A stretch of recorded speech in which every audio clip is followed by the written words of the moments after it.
Recording in progress. Hi everyone, thank you for coming. So it's around 9:08. Okay, so we can get started. So nice to meet you. My name is Sormeh. I'm the president of this club. And today we have Dr. Amin Babul here to present some information about patient care alongside us, Bright Future Dentist Club. So I'm just gonna start off by introducing our club and letting you guys know about what we are all about. So we're just a free dental student-run organization. We're really passionate to help other students on their path to dentistry and want to provide them with opportunities to volunteer, shadow, and just gain some knowledge about what it entails to be a dentist and the path to become a dentist. And yeah, and you should join us on Discord, which is on the next slide. Yeah, so this is we have a Discord link which is on this slide and also in our Instagram page if you're following us.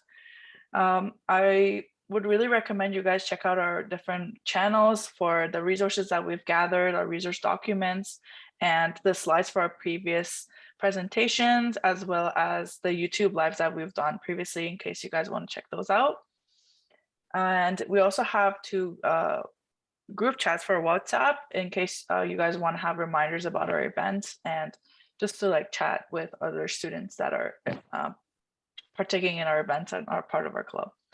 So I think I'm going to hand it off to Salina, but just before I get handed off, I'm just going to say that the information that we're all presenting today is just to just like kind of friendly advice and information and we don't want to say that this is like the gospel of truth or you guys should definitely do this. It's just take everything with a grain of salt. And thank you for coming. And I'm just going to hand it off to Salina. Hi everyone, so my name is Salina. I'm a social media coordinator here at Bright Future Dentist. So today we have Dr. Amin Babul. And so I'm going to introduce Dr. Babul a little bit. Sorry guys, am I echoing? I'm not sure. Yeah, I can see your slides and I can hear you. And I'm recording the meeting myself. Okay. Yeah, so Dr. Babul graduated from the Faculty of Dentistry at University of Toronto in 1994. He proceeded to further his training when he was selected for dental internship at Sunnybrook Hospital. He received additional training in oral medicine, oral surgery, and anesthesia. Dr. Babul has a solo practice in the city of Toronto in a working class neighborhood. Over the last 20 years of practice, his focus has been to provide care for his patients in all areas of dentistry, especially in orthodontics, endodontics, restorative, and preventive dentistry.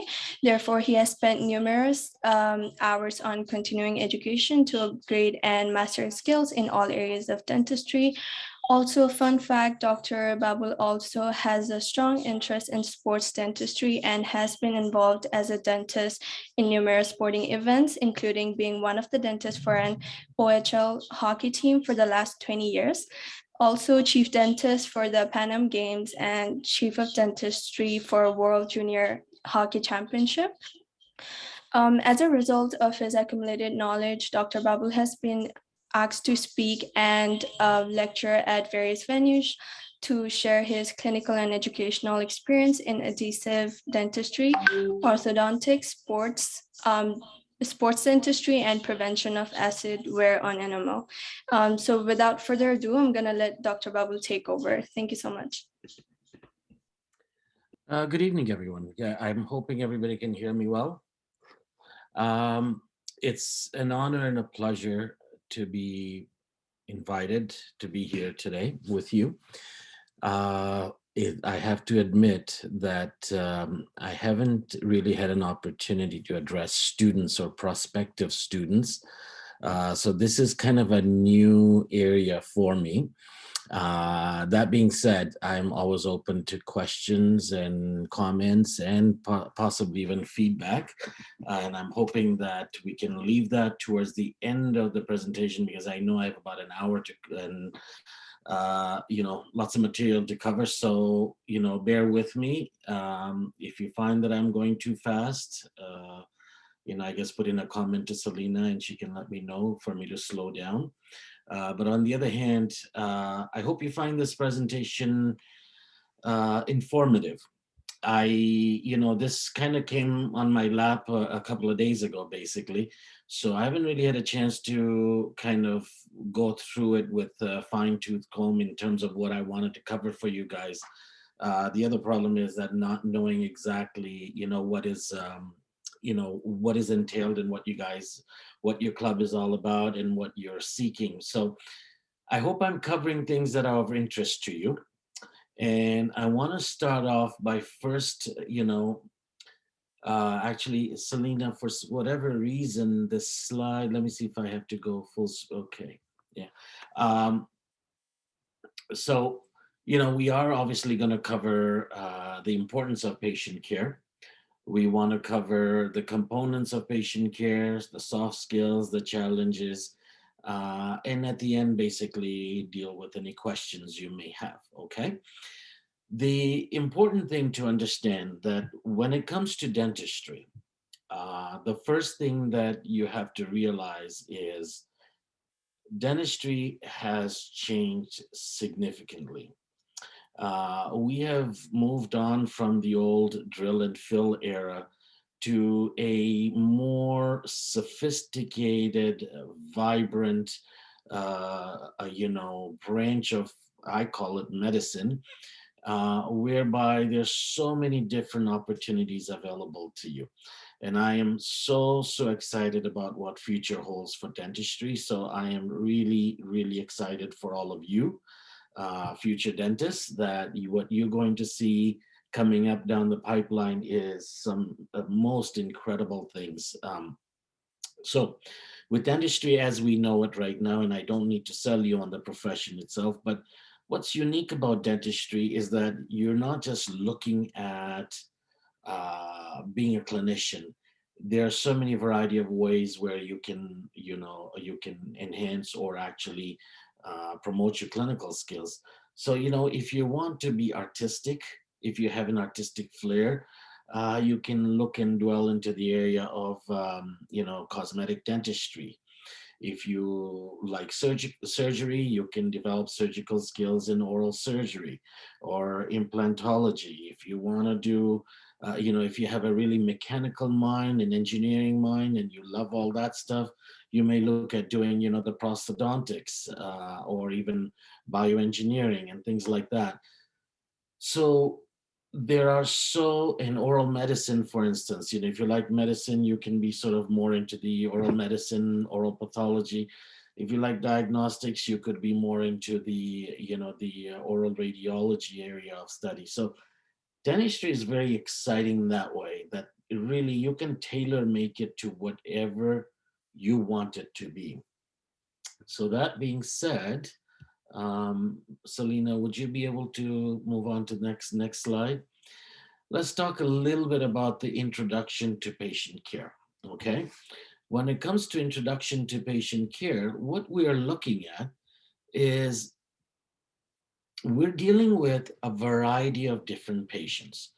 We're dealing with patients, as you will see later on in your slides, where you're dealing with anxious patients, you're dealing with very demanding patients, you're dealing with kids, you're dealing with elderly, you're dealing with adults. There's a lot of different dynamics that are going on in your practice every day, especially if you're a GP.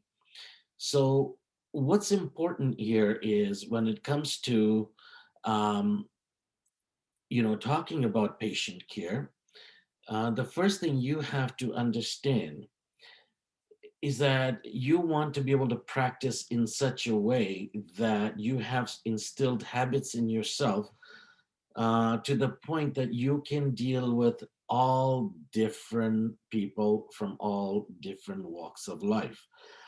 Salina mentioned that in the intro that my practice is in a working class neighborhood, and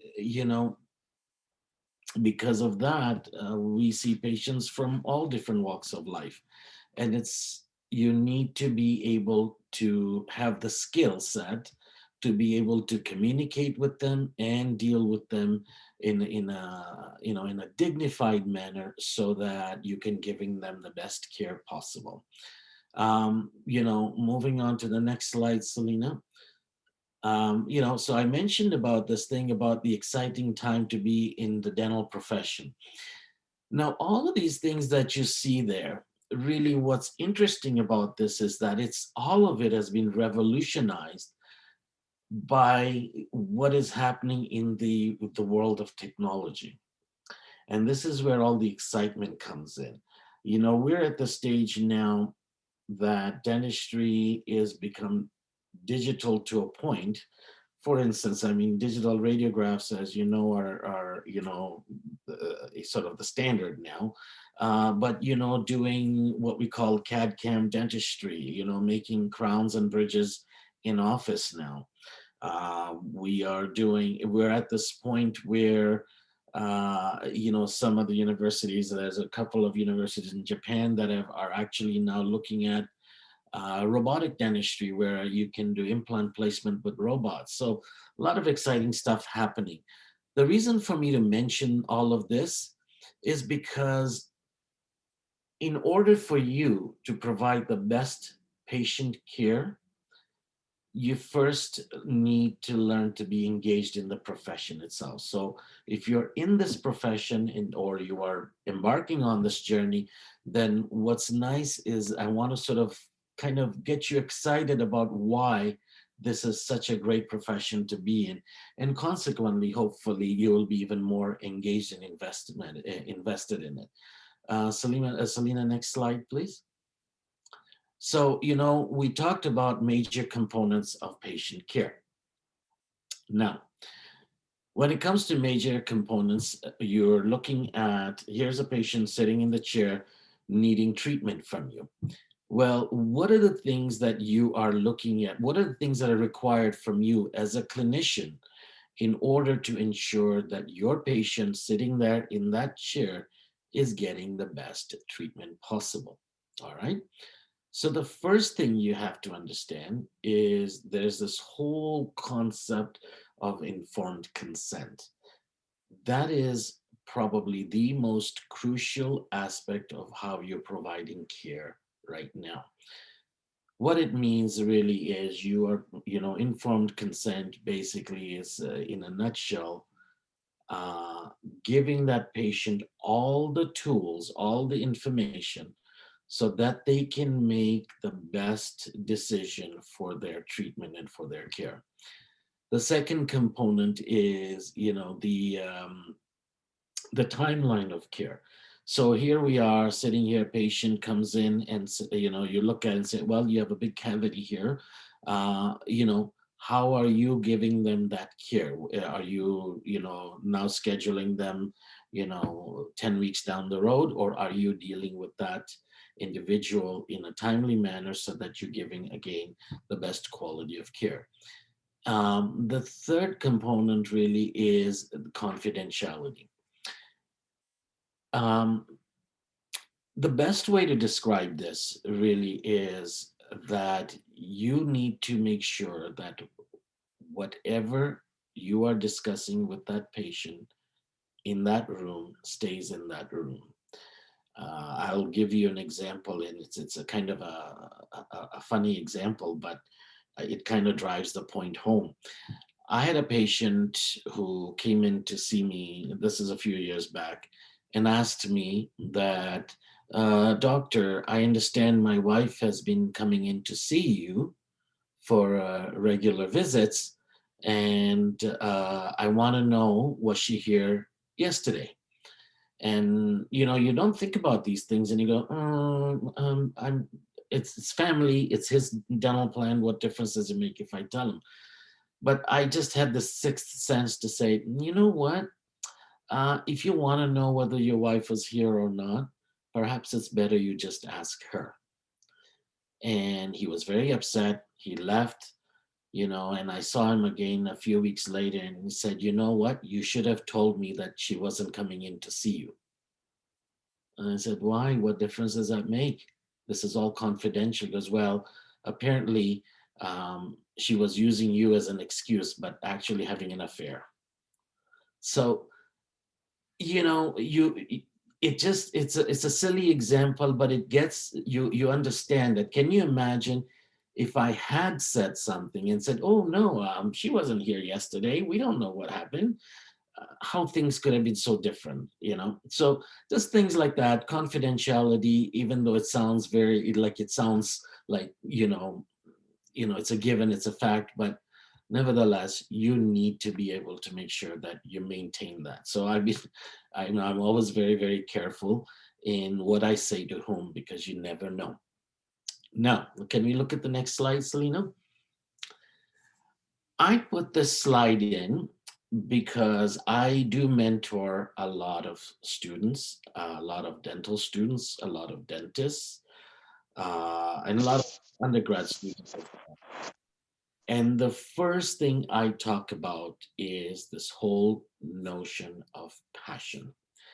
Now you're going to ask me, what has that got to do with dentistry or patient care? The truth is, it's got everything to do with patient care. Because, to me, the first and foremost criteria to patient care is the quality of your passion. You have to be passionate about what you do, be engaged in your work and your patients and your staff. All right? Because here's what happens. When you have passion, you're going to learn to have better skills. When you do a procedure, you're going to be passionate about what you do and say, it's not quite exactly how I want it. It needs to be a little bit better. If you have passion, you are going to always seek for the best materials, the best type of equipment that will give you the best result you want for your patients. If you're passionate, you will be able to give better treatment options. Why do I say that? Well, if you only cared about doing orthodontics for your patients, perhaps you may not discuss other treatment options like, let's say, crown and bridge or veneers or anything else that you don't do as often. So passion, I believe, ensures that you're continually upgrading, continually learning new things and bringing that into your clinical practice. And that is part of your, patient care. Passion is being invigorated to learn and achieve more for your patients. Now, what does all that translate into? So I believe, Salina, I have this under animation. So if you can just do another click. And passion leads to clinical excellence. And this is the crux of everything we do every day when it comes to patient care. Can I have the next slide, Salina? All right. So we talked about the different components of, patient care. We talked about informed consent. We talked about timelines of care, and we talked about patient records. Now that's what we talked about we talked more about confidentiality. In patient records, really, the thing is, one of the issues that we often run into is we get so busy with our clinical practice that we often overlook, or we are not as detailed in our work when it comes to recording everything as we have done it. Okay. The beauty of everything we do now is we have we have what we call intraoral cameras. So for instance, every time I'm doing, let's say, a filling, and it's a really deep filling, I will take an intraoral picture of what I'm looking at that time. And that does two things for me. One, if that patient ever ends up needing a root canal, for instance, then I'm able to go back and say, well, exactly what was there? What was I dealing with? now I have an intraoral picture to show me that. And the other thing that it does for me is it allows me to show this to the patient. And how wonderful is that? With pictures, are better than 1,000 words, basically, because you look at it and you say to the patient, here you go. This is what we were dealing with when we opened up that tooth. So that really helps. So patient records from, intraoral pictures to, taking impressions or models, um, to, doing diagnostic records, all of that is really critical if you're going to provide the best patient care. Incidentally, I also want to mention, we talked about digitization in dentistry. And I was actually speaking to an orthopedic surgeon who is a colleague of mine. He works with me for one of the hockey teams. And he was saying that right now, he was asking me right now, if you were to tell me what's one of the things that's going to transform your profession, what is it going to be? And I started talking about digital dentistry. And the important thing I was talking about is doing intraoral scans. So, for instance, in my office, we no longer take impressions or molds of your teeth. We do scans. Now, all of a sudden, we used to have these room full of boxes and boxes of models. They are now all stored on our computer. So you can imagine how that's going to change in terms of, again, how you provide that care. Salina, can I have the next slide, please? All right. Now, I put this slide up because initially I mentioned to you how important informed consent is. Okay. Now you look at that top right, that's a radiograph, and in there, if you look at the third tooth from the left, you'll see a tooth with a very large cavity. Now this patient, when they came in, the discussion we had with them was very similar to a discussion I would have had with that person that you see with braces on, and very similar to the discussion you would have had with the mangled up teeth you see on the bottom right. So what is the discussion? The discussion is informed consent involves first identifying the problem. So I kind of have a little mnemonic that I use every single time that I'm doing informed consent, and I'll kind of just go over that with you. And the mnemonic really is, PQRST.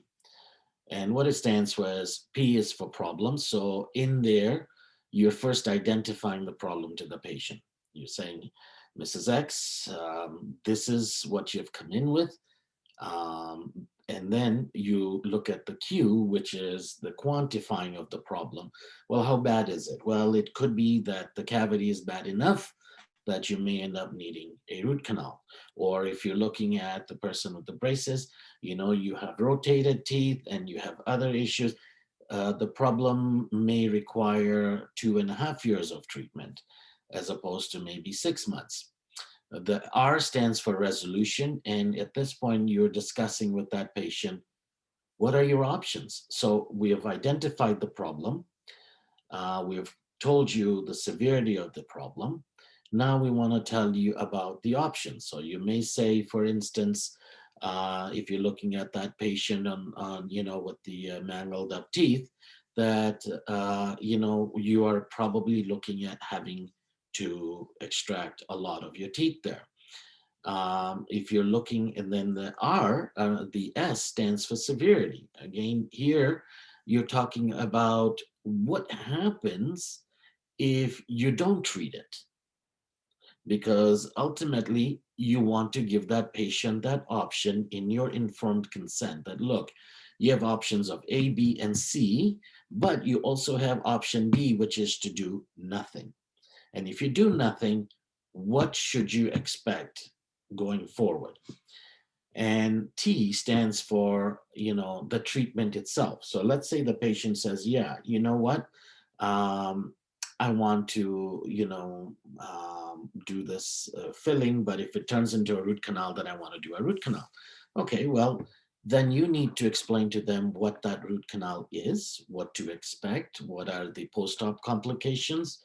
But at the same time, you want to ensure that you are realistic about what you are telling that patient in terms of future success. Okay. Next slide, Selena.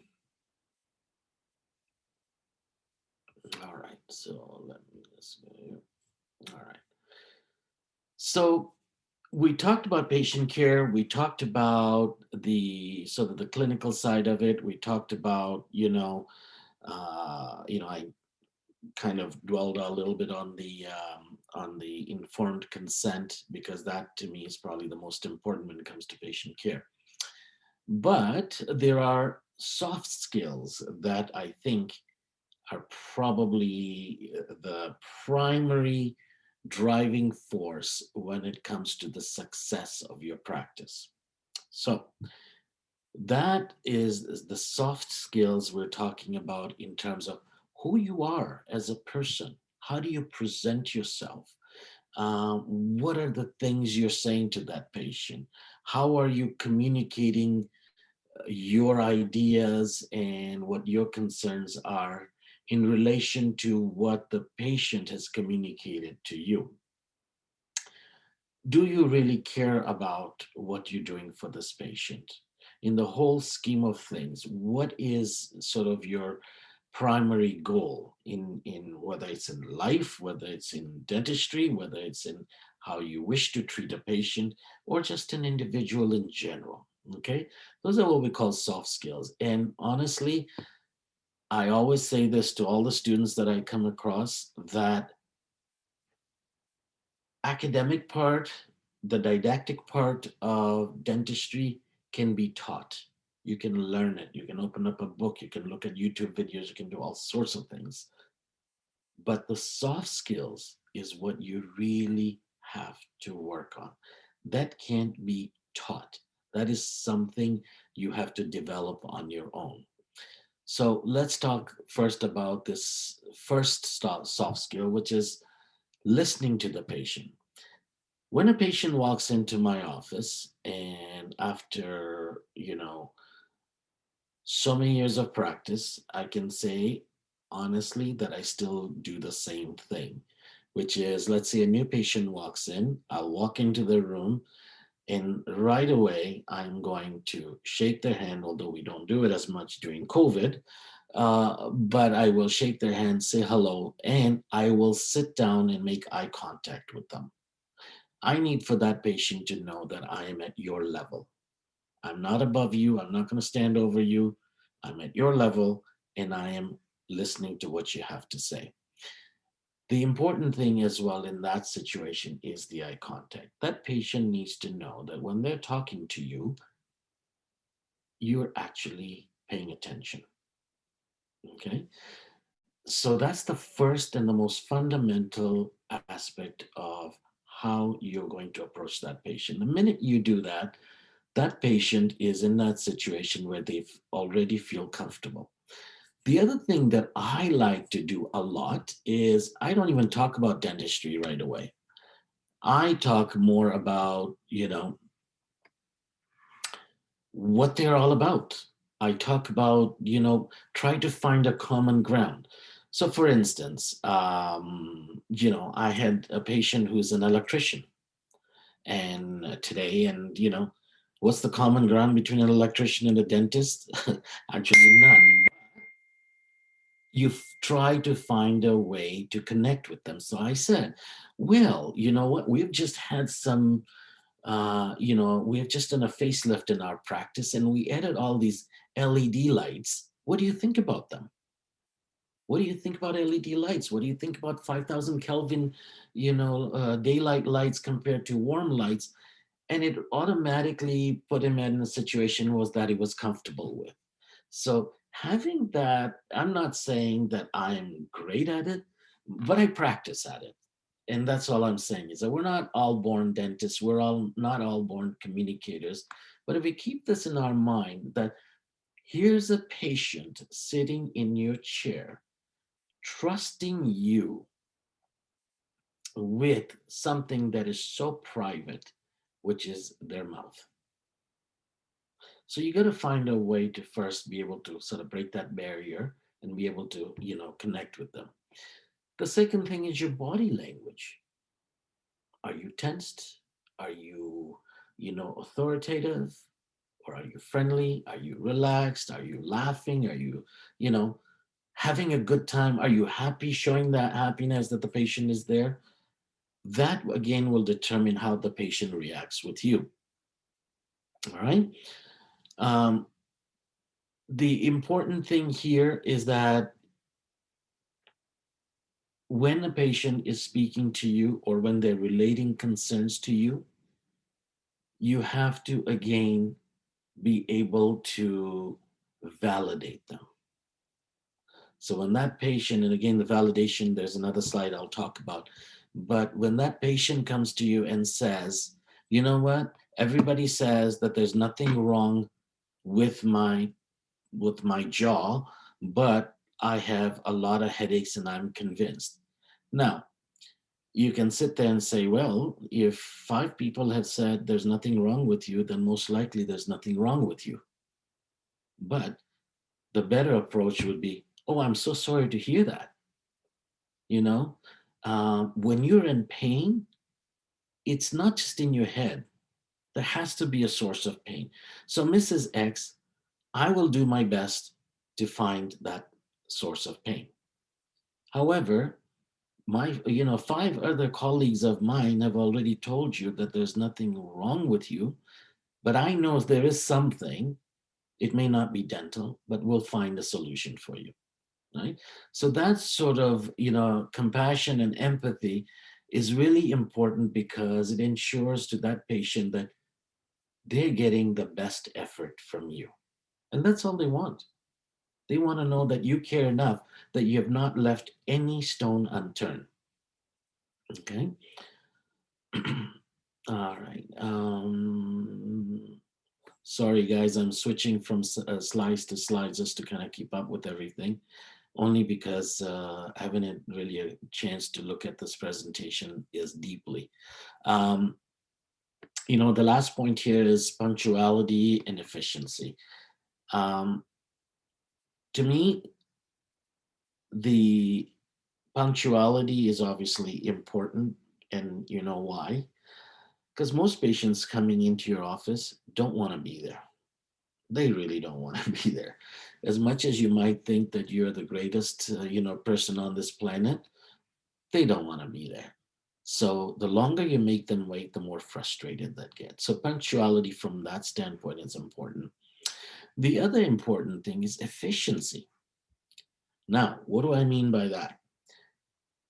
To me, efficiency is all about having things set up in your, let's say, your operatory such that there's no chaos. Everything, it's like the word I was, it's like a symphony. It's just everything just flows. Your assistant knows all your movements, and your front desk knows what's happening. Everybody's in sync. That is efficiency. When it comes to clinical side of things, efficiency is all about picking the right materials, picking the right instruments, picking the right equipment. Because don't ever compromise on that. If there's anything you get out of this lecture today, is that those are the things you never want to compromise.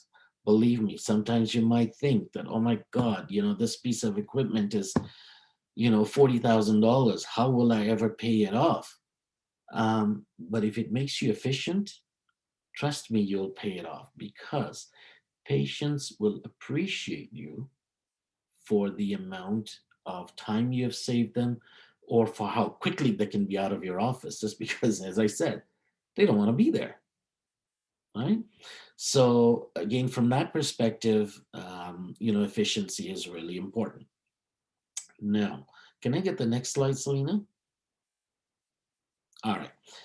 So, we talked about how to best give care. And again, forgive me, because what I have done, I've also made this very, very superficial. Hopefully someday When you are in dentistry, we will have another conversation as colleagues, and it'll be obviously at a different level, but nevertheless, it's nice to be able to have these discussions in terms of you know how to best manage patients, and hopefully you get something out of this for as you embark on your future career. So there are several challenges when we look at in dentistry.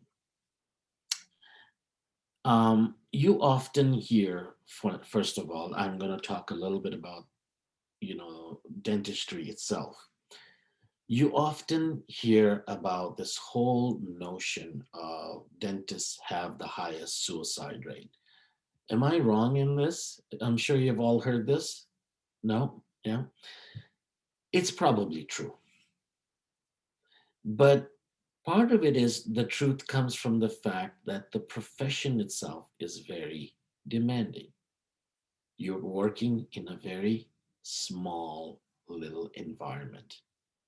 You are all of a sudden dealing with a very anxious patient who, as I said, rather not be there. Okay. Third thing is you're dealing with the fact that whatever you're doing, you need a second pair of hands to be able to help you accomplish what you need to accomplish. That means that person who's on the other side of you is helping you, needs to be in sync with you. And that again adds a lot of stress to you, right?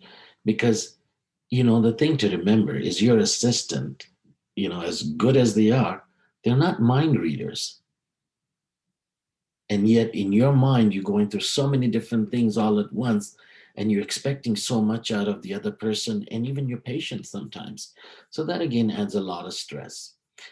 And the last thing is that we are dealing with equipment and material that can also be have a time factor to it. So you're rushing, you're trying to accomplish things in a speedy way so that you can best maximize the potential of that, the materials you're using.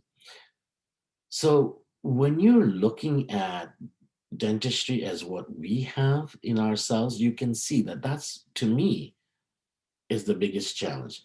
Why I mention this to you is because most people find a way, most dentists or most dental health professionals find a way to cope with that. And the best way to cope with that is to understand that, being prepared is the number one thing. Second thing is you are not God. You are not a magician. You're a human being with skills that you have acquired, and you will do the best you can. And you can't let yourself get to that stage where you let these things bother you or take over your life, or that moment when you're working with patients. So to me, although it's not here, but that is a big one of the challenges in dentistry, and the challenges when it comes to even patient management, patient care. But one of the other major challenges that's been sort of highlighted here is dental anxiety. Now, with dental anxiety, one of the things that we're looking at is, I've mentioned it a few times, that patients don't want to be there. Now, we often get patients that have gone through traumatic experiences in life. I, for one, see a lot of patients, most of the anxious patients that I see, and I actually get referrals from other dentists who have anxious patients, is those patients you see have had a really bad experience when they were young. And so it's usually direct trauma. And unfortunately, sometimes these things cannot be avoided. Um, you know, when, let's say, as a child, you have an abscess on one of your teeth, and the tooth has to be pulled out, and you're really anxious and you're crying, and your parents take you in, and all of a sudden they strap you down, which they used to do in the old days, and they take this tooth out whether you like it or not. Well, oftentimes that leaves you with scarred for life. So dental anxiety for the patients that I have seen mostly have had some form of direct trauma. Sometimes it is just, just improper or inadequate care when it came to dealing with a child or a younger patient, and sometimes it's just a necessity. So, as far as solution is concerned, we look at how to best manage this anxiety.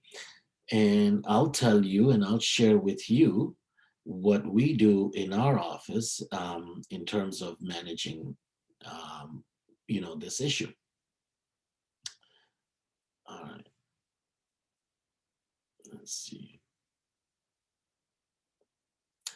So can I have the next slide?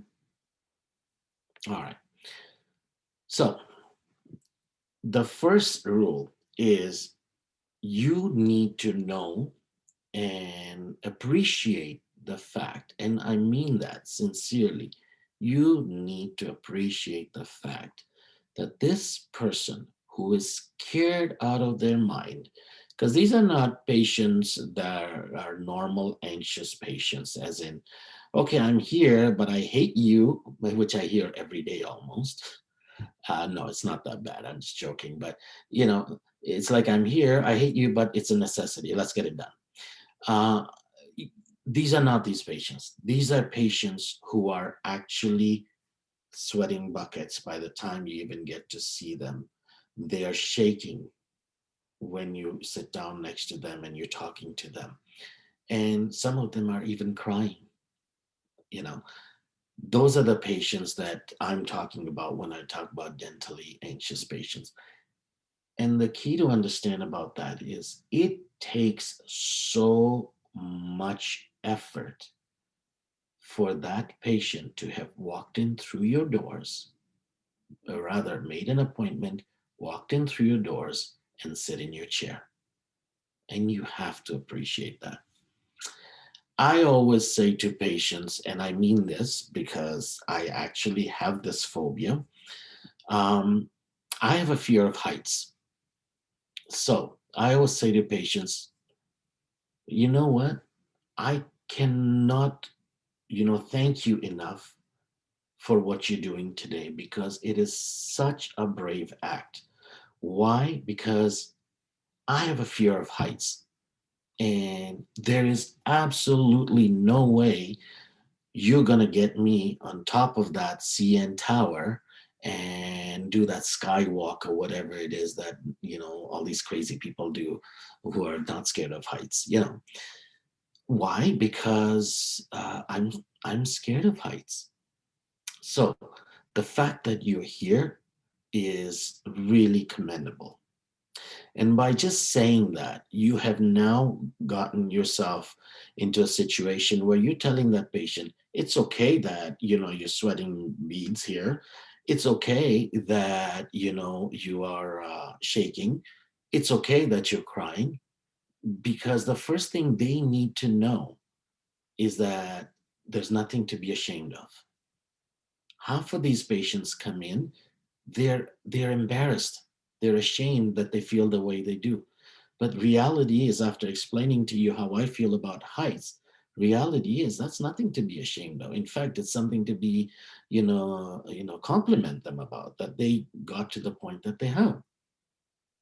So the next point is, the fact that do not assume that anxious patients will get over their anxiety with time. Completely true. But with your help, they can. So how do you do that? The first thing you want to do is what, be honest and tell them exactly what it is that they're going to feel. So if they're afraid of needles, you're going to say, yes, we do give needles, but The way we do give needles, I'm sure you're not going to feel any pain. However, if anything bothers you, you raise your hand and I will stop. So the patient knows that the control is in their hands. Okay.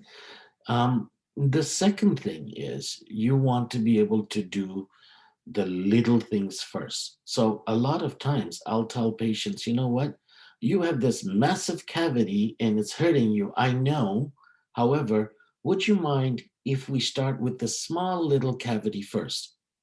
And the patient will look at you like, you've just lost your marbles, because they're like, I came in here because I have pain and I need this fixed. And you're telling me you want to fix this tooth that needs, just a small filling? And the answer is yes, because I need for you to feel comfortable with what I do in your mouth. And I want you to build that confidence. And just having that technique has really, really helped me to be able to deal with a lot of these anxious patients, because you're giving them the opportunity to get used to how you work. Because they only know that old dentist who caused them trauma. That's all they remember, right? So you need to be able to kind of reword this, so that at least rewrite this chapter so that they feel like, hey, you know what? Dentistry has come a long way and there's nothing for me to be fearful about, right? So doing something minimal is really important. It brings back, the confidence that they have lost. And most importantly, you want to be able to at least, let that patient know that every single step of the way they have the control.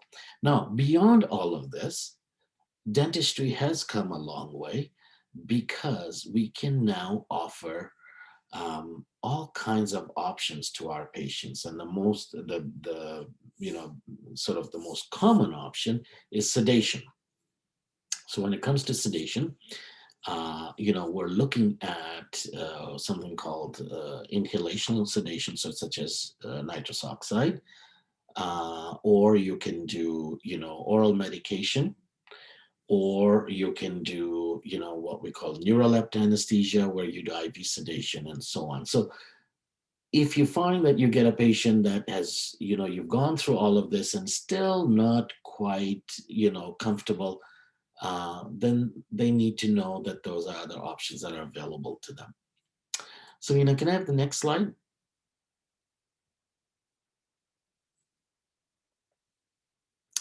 All right.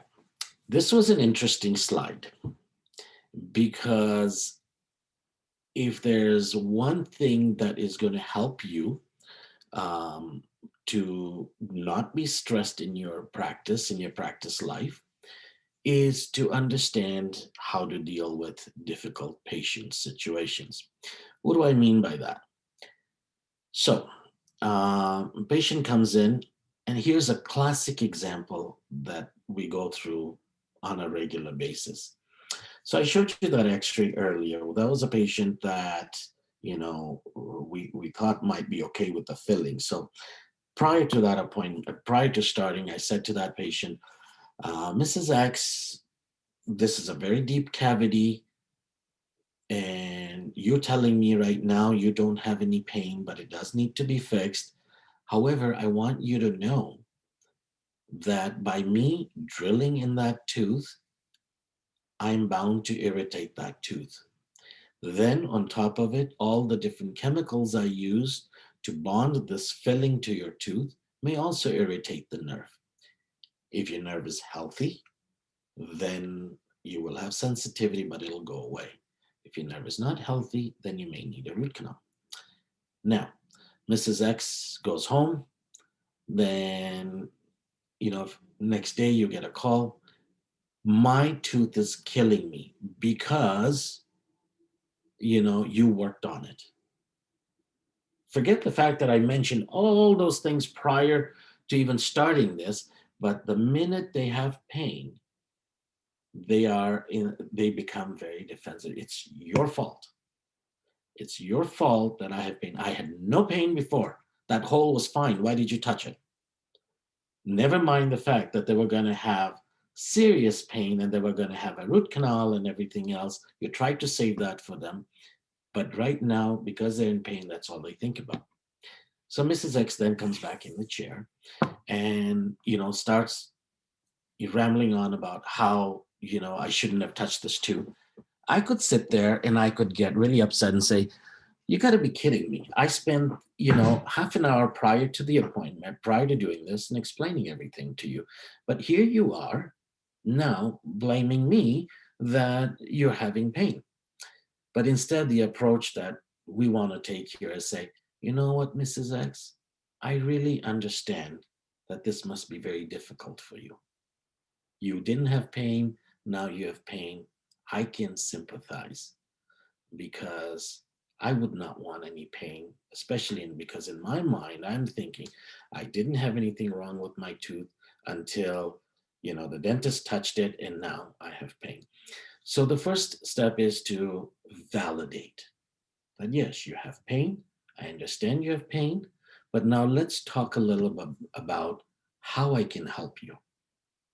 And the minute you get yourself into that situation where you have acknowledged that patient, you have acknowledged their anger or their frustration, you have now put them in that situation where they're saying, okay, I'm willing to listen. What can you do for me? Right? And that leads us to this point of saying, try to understand them. Remember, as a patient, when you're in pain, all logic goes out the window. All rationality goes out the window because the only thing you're thinking about is this throbbing ache in your head. Forget the mouth, but the entire head, the whole orofacial complex is hurting. You don't have time then to be nice, or you don't have time to be you don't have that opportunity to say, you know what, yeah, you did tell me, but now that it's happened, do something. No, at that time, you're just upset, right? They don't mean to be, but that's what happens when you have pain. So reassuring them and trying to understand that aspect of dealing with this, with the patient, such a difficult patient, is very important. The next step is also important, is what I said. Now that I have validated all of this, let me find a way to help you. So now you have taken that control back and saying, I know you're in pain. Let me see what I can do. And you know what's my magic solution in that situation? Local anesthetic. It's the best thing ever. The minute that I always say to Mrs. X, I know what the problem is. I know you need this root canal. I don't even need to do any tests. I know you need this root canal. I'm going to give you freezing right away. You give them the freezing, they feel better. And then you say, now can we talk about what needs to be done?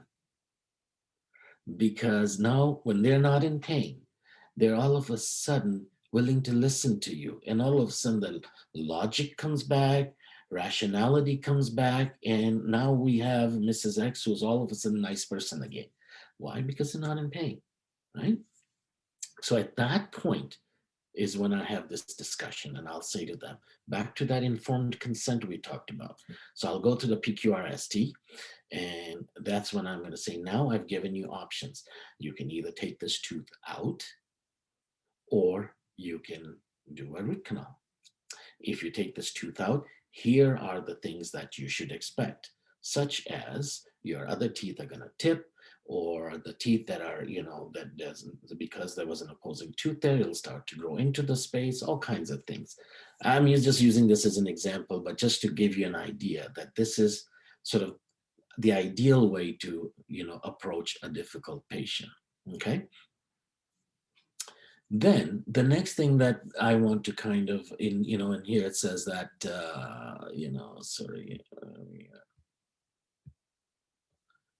right. The last point is ensure the results are acceptable to your patients. That's an important point. And that again circles back to informed consent, right? Because you've given them all the options.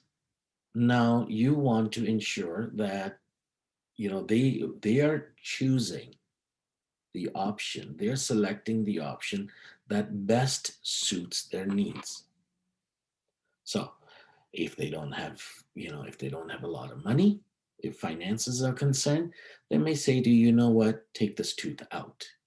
If they have, or if they have dental anxiety, they may say, oh, you know what, I want this tooth taken out, but I don't want to be awake for it. So can you please make arrangements for me to be put to sleep to do it?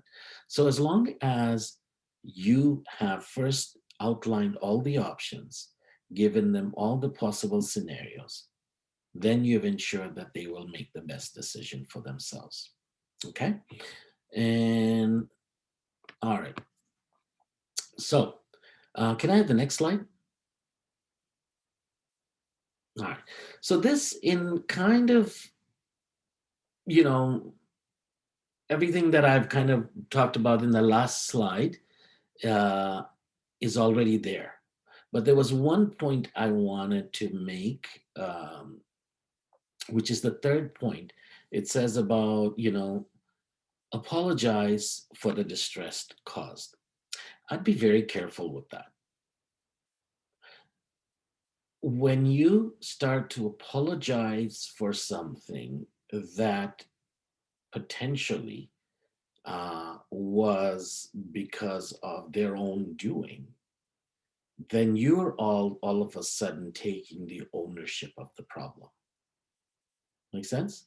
So, you know what? I'm so sorry you're having pain.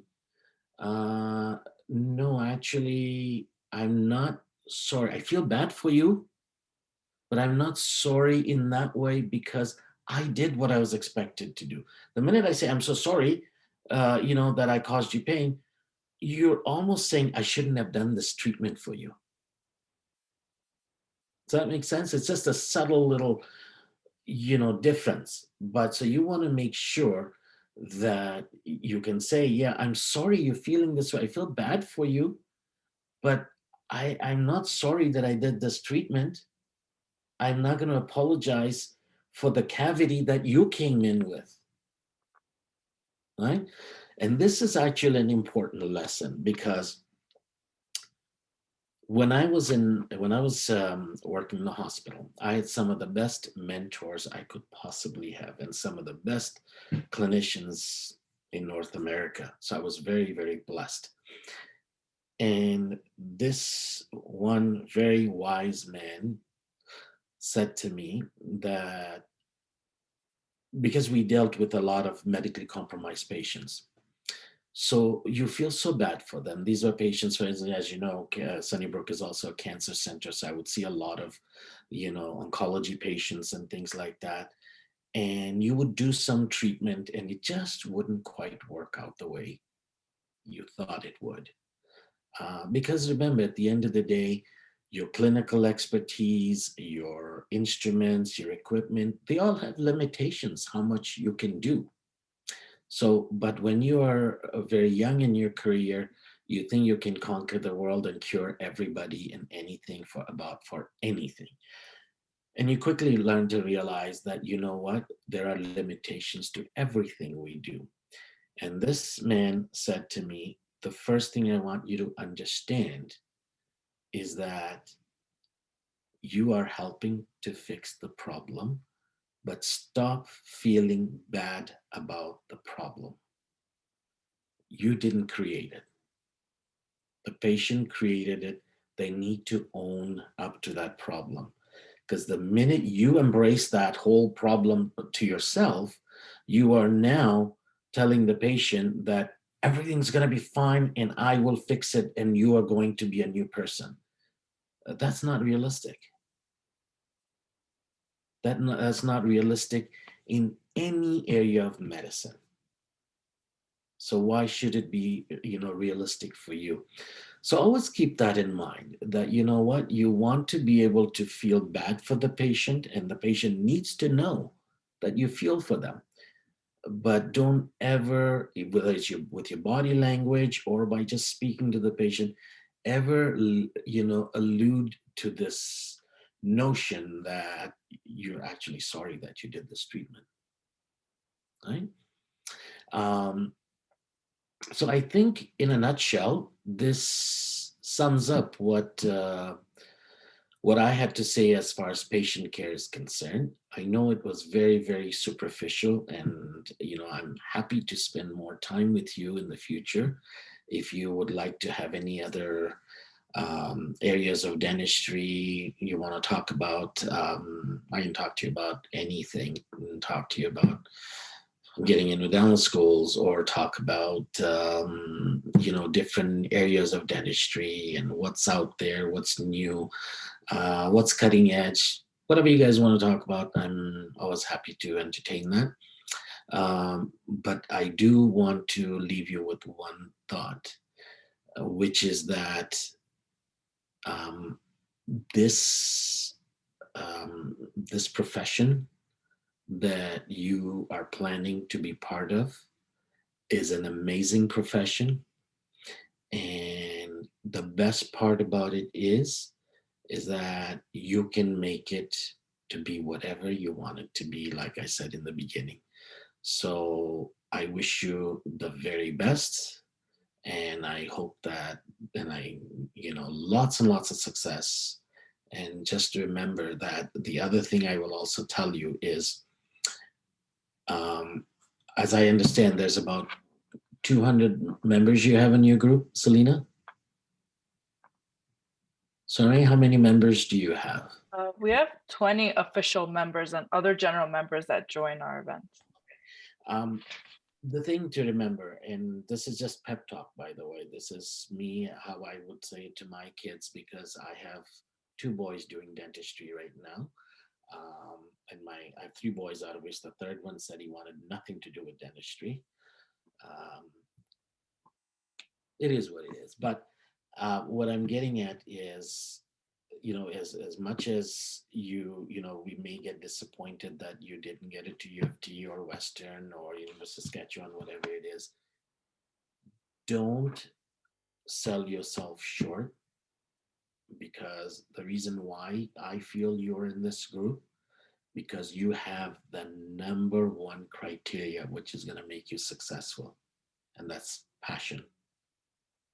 So don't sell yourself short, but explore other opportunities, be it whether it's overseas or other areas of dentistry, whatever it may be. But continue down this road. I hope and pray that you are successful. But if for whatever reason it doesn't happen, don't give up.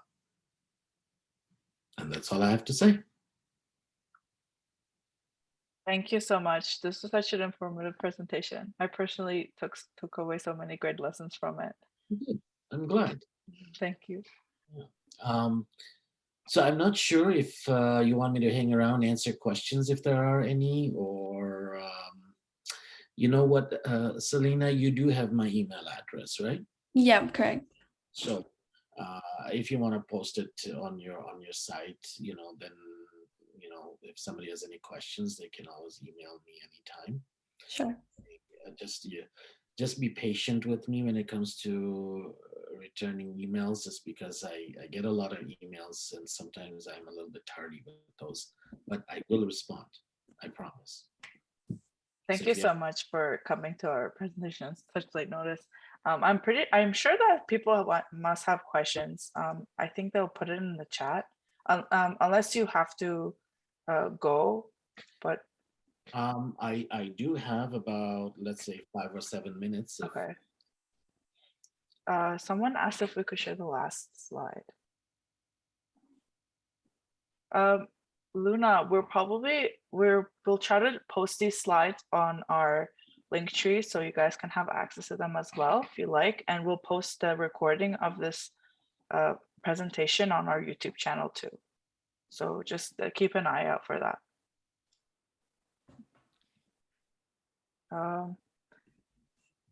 And also, Salina, is it possible for you to just like put the Dr. Babul's email in the chat? Yeah, I'm putting it right now.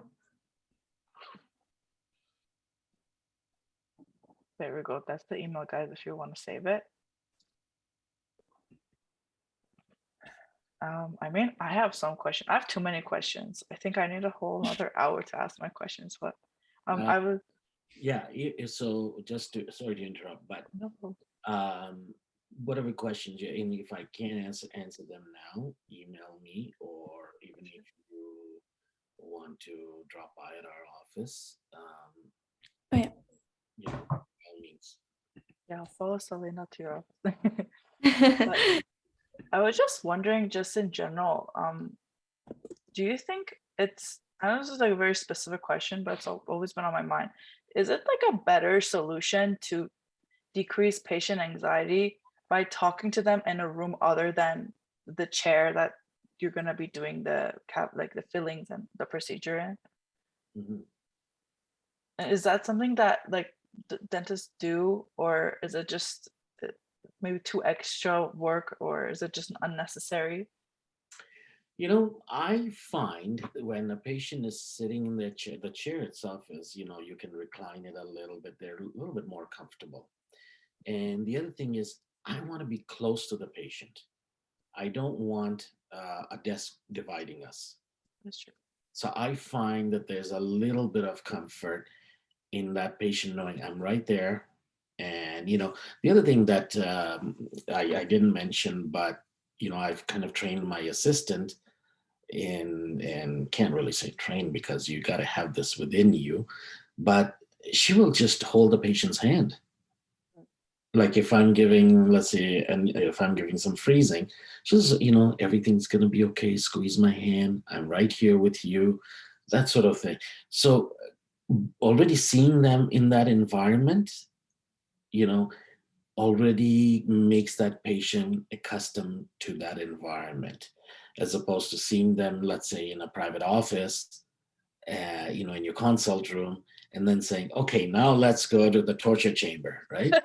That's exactly what I was thinking. So, and a lot of patients think that way, right? So you want to be able to kind of say, hey, this is really not a torture chamber. Look, we're having fun. This is all good, right? That's true. Someone asked, the does it matter which dental school to go to? No. My answer to that is any accredited dental school, be it here, United States, Australia, UK, no matter where you go,